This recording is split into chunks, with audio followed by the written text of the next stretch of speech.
A city bathed in sunshine keeps its darkest secret in plain sight. How does a murder investigated by everyone remain solved by no one? Los Angeles, January 1947. Mornings already warm, shadows already long. A young woman arrives on the Dream Factory's doorstep and finds the machinery of attention instead.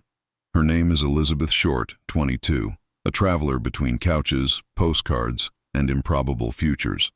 She is last seen on January 9th, the Biltmore Hotel's marble cool against the fever of her plans. She waits in a lobby designed to make everyone feel important, and then she disappears into a crowd designed to swallow names. 6 days pass, and rumor begins to take on the shape of fact because something worse is coming. January 15th, Leimert Park, a vacant lot that isn't empty anymore. A passerby notices what the mind refuses to understand, and the city learns a new vocabulary of dread. The body is posed in the grass with unsettling deliberation, a surgeon's geometry where empathy should be. No blood pools nearby. The scene is scrubbed as a confession rehearsed too many times. The call goes out, the cordon rises, and Los Angeles discovers the cost of its own reflection. The press arrives like a weather system, and within hours a nickname flowers that cannot be uprooted. The Black Dahlia, they write, borrowing noir from the marquee to brand a human life. The FBI is called to assist, fingerprints compared, a match drawn from a 1943 arrest record like a ghost retrieved from ink. Elizabeth Short is identified, but a name is not a solution, only a beginning that hurts more. Detectives map her final week with pins and thread, a cartography of uncertainty across a sprawling city that never sits still. They track acquaintances, repeat dates, dreams deferred, the hospitality of strangers and the indifference of nights. She wanted screen tests, reliable employment, maybe simply a place where the future answered when called. Instead, the city answers with a case file that grows heavier than any audition reel. The pathology speaks of skill, perhaps medical, perhaps butchered craft masquerading as talent, perhaps intent layered upon intent. But behind technique there is a person who decided, and that decision leaves a vacancy no forensics can fill. Then on January 24th, the murderer learns to write. A package arrives at the Los Angeles Examiner, as brazen as a performance staged on deadline.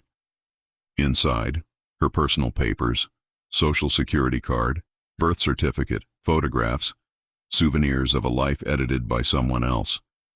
An address book, pages missing, an erasure done with scissors and certainty. Subsequent letters appear, cut-and-paste bravado, headlines living inside the envelope that spawned them. Here it is, the author declares, turning in Wednesday, 10 a.m., as if punctuality were a moral stance. Had my fun at police, signed, Black Dahlia Avenger, because the performance requires a stage name too. The newsroom stares, the city listens, and investigators wade into a tide where evidence and theater churn together. 50 confessions flood desks and diaries, each stranger convinced that attention is a kind of truth. False leads bloom like bougainvillea, vibrant, thorny, everywhere at once. The timeline shakes under the weight of performance, but it holds. Last seen January 9th, found January 15th, Taunts by the 24th. Behind the noise is a linen thread, mundane movements, payphones, letters mailed, an address book losing leaves like a winter tree. Detectives untangle the name from the myth, trying to hear the woman under the chorus repeating Black Dahlia.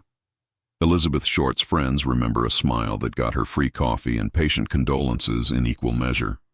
She told stories that hoped themselves into being, as if the telling alone could pay the rent. The papers publish layouts that turn context into spectacle, the city into a theater seat no one can leave. Investigators compare handwriting, envelope glue, stamp placement, timing gaps that resemble choreography. Taunting works when you want to be caught, but it works better when you want to write the ending yourself. Meanwhile, the autopsy whispers restraint and expertise, or the echo of it, a steady hand behind the terrible performance. A name rises from the margins later, not in the heat of 47, but in the remembered cold of a detective's retirement. George Hodel, physician, socialite, a man whose parties made their own weather and whose address opened doors like a badge. It is his son, a retired detective, who points and says, "Look here, look closer, look again." He has a theory sharpened by time and attested with clippings, photographs, signatures that seem to curve familiar. Two handwriting experts say the father's script aligns with the letters sent to the press, not proof, but a shadow that follows. A photo album offers a face he believes is hers, a contour, a tilt of chin, an ache made into pixels of memory. In 1950, microphones hide in the home like small mechanical guilt, recording breath, chair scuffs, and the theater of secrets. "Supposin I did," he says, as if confessing to weather. "They couldn't prove it now," a sentence that rearranges the air. "They can't talk to my secretary anymore because she's dead," he continues, and the room shrinks around the sentence like a fist. Surveillance ends without handcuffs, and a possibility becomes legend. Breath shared between dossiers and rumor. What is evidence, the case asks, when the city itself becomes a collaborator, when ambition edits every statement a second time? The LAPD file grows baroque, statements upon statements, photographs upon photographs, tips that wilt by sunset. Connections are whispered, favors implied. A sense that someone is always sitting outside the camera frame. The press both illuminates and blinds, light so bright it erases what it tries to reveal. 50 confessions meant 50 detours, and every detour cost hours that real leads did not get. Consider the address book again. Pages missing is a verb, a hand at work, a deliberate subtraction, 12 steps back. Consider the package, documents curated like exhibit labels, an author scoring his own museum of harm. Consider the bugged confession that isn't one, conditional and floating, a question mark wearing a period as disguise. If the killer wanted credit more than closure, what does that say about the performance we keep paying to watch? My shoes carry me to the Biltmore lobby, the ceiling a cathedral to arrivals that never become departures. I imagine a young woman tracing the marble with hope, waiting for a call that knows her name before she answers. Every witness saw a different Elizabeth, because we ask the city to give us the version we want most. Her letters home sound brave because the alternative is unacceptable. Who writes fear to loved ones who cannot fix it? In Lamert Park, the grass has changed, but the soil remembers, the neighborhood thriving around a story it never invited. Pilgrims come to stand on the sidewalk and ask silence for answers it cannot give. I visit the records room instead, where paper has a heartbeat if you lean close and lie to yourself. The FBI's fingerprint match is a simple truth amid elaborate speculation, the kind of fact that refuses applause. The nickname's origin floats in the media's pool of ink, a title borrowed from a film and stuck like gum under the city's table. Legend took her name's arrangement away, and fame. It gave her back a mask, black petals where a face should be, and once a mask is famous, it eats the person inside. The doctor theory lingers because it explains the cold order of the scene, a tidy horror that feels planned, not panicked. But a plan is not a signature, and a signature is not a conviction, and a conviction requires a justice that sometimes never arrives. Listen to the recording again. Not the words, the cadence. A man testing fences, tapping wire for weak spots, improvising denial the way others improvise jazz. Imagine detectives outside, coffee cooling, the tap-tap of a pencil like rain on tin. Did they know then that their case would outlive them, that the city would adopt it like a pet mystery? False confessions aged into barstool monologues, theory aged into cottage industry, the victim aged into a symbol her body never had time to wear. The taunting letters sit in my mind like theater programs, cast lists of one, stage managed with scissors and paste.